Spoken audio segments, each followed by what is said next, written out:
After having done a bit of Ophelia, Michael said, "Can you take your hair down?" So I said, yes. So I went off into the wings and took my hair down, and this false plait, and I just dropped it. And he said, "Now throw yourself on the ground and do that speech." And so I did, and then he said afterwards, "I'm going to take this enormous risk and I'm going to cast you." And then that night in, I don't know what, Richard III maybe, somebody brought on a great big tray with goblets and things on it, and my plait of hair in the middle of it. So my false hair appeared at the Vic before I did. Oh, I say it's a very heavy delivery. What is in here? This is unrehearsed. Do I see Hamlet written there? Yes, I do see Hamlet written there. This is very good. That's a very nice present. Thank you very much indeed for it. I'd have to say my first choice was Macbeth, simply because it's the first Shakespeare play I saw, with my oldest brother Peter playing Macbeth, and he walked on and said, "What bloody man is that?" And I thought, this is for me. If this is Shakespeare, this is for me. It's being allowed to say bloody in front of everybody, not be told off. Stupid. I just remember the excitement of seeing somebody I knew so well walk on and swear. Since having done it, I just think she's the out-and-out villain. Looking at those two first things, I just wonder whether he would have gone through with anything like the murder of Duncan if it hadn't been for her. You know, she plunges straight in there, and she comes on and reads the letter and says, "Glance thou art, and Cawdor, and shalt be what thou art promised. Yet do I fear thy nature." She's up for the main chance, I think. But we had a thrilling time doing it. I only ever wanted to be a set designer. My parents took me to Stratford in 1953, and I saw Michael Redgrave in King Lear, and the set was by Robert Cahoon, and Robert Cahoon had done a completely huge bare space, and in the middle was a rock, and the rock was either a throne or a cave or anything else it needed to be. And there was nothing else, and it completely changed my mind. And I thought, I will never be a designer. I can never be a designer like that, and I might have a go at acting instead. So that's why I did it at all. When I was in it originally, understudying, of course, I've since played, what's her name, Mrs. Cornwall, what's her name? God, Goneril? Or is it Regan? The other one. Regan. I've since played her. It's not my favourite play of Shakespeare's. I don't know why. Obviously, it is a great play. Well, you don't get such good things to say as Regan as you do as Titania or as Viola. Oh, that line where Viola says, "My father had a daughter loved a man, as it might be perhaps, were I a woman, I should your lordship."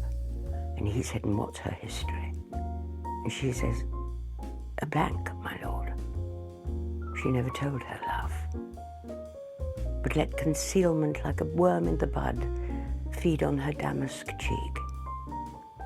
She pined in thought, and with a green and yellow melancholy she sat, like patience on a monument, smiling at grief. Was not this love indeed?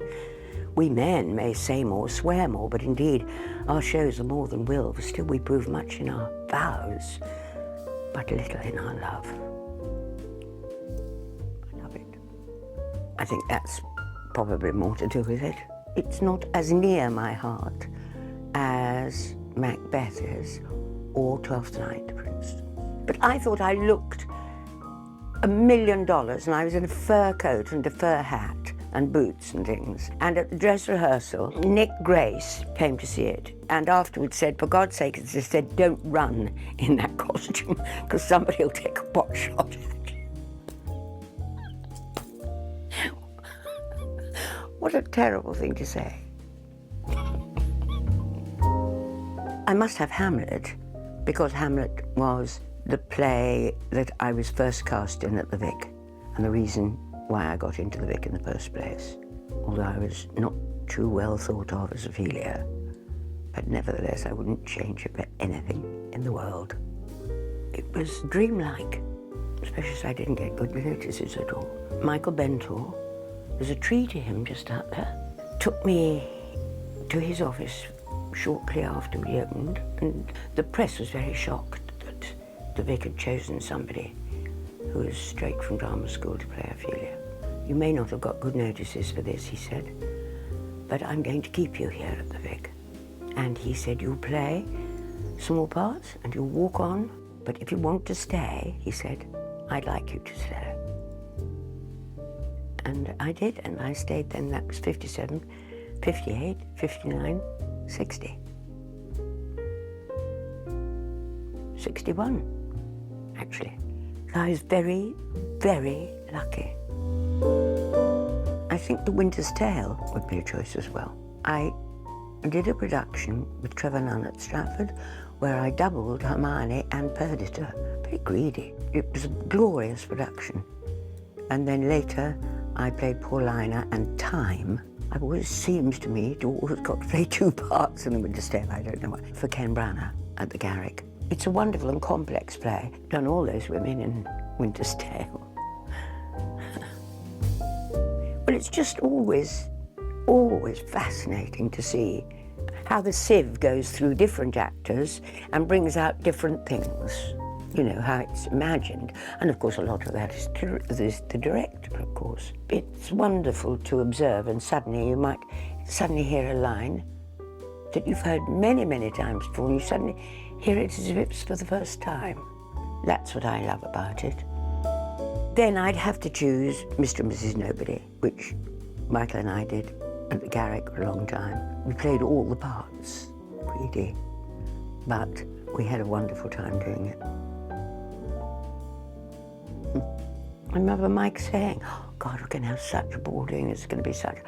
It was so exhausting, but it was just the most wonderfully exciting and challenging evening.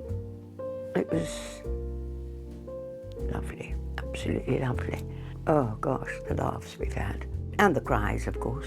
It's about a couple. You have to mime everybody else, you know, in it. Or we did with our production. I don't know if it's ever been done before, since rather. And then there was a lovely night that his moustache fell off. And he said, now, Carrie, as soon as I've stuck my moustache back on, we'll go to Broadstairs, he said. And it absolutely, I thought we'd never get through the next scene. I remember the jokes, you see. That's only a beginning, because I could have talked about, The Dream, Antony Cleopatra, Twelfth Night, Much Ado.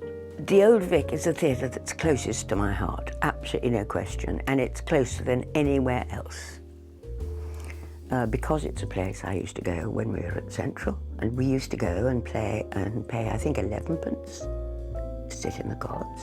I can see, I mean, that's given me a kind of telescopic memory of all those plays, of sitting and being completely riveted. It was like no other theatre I've ever been to, and beautiful as the Fenice was, and beautiful as many other, the Haymarket and all sorts of theatre.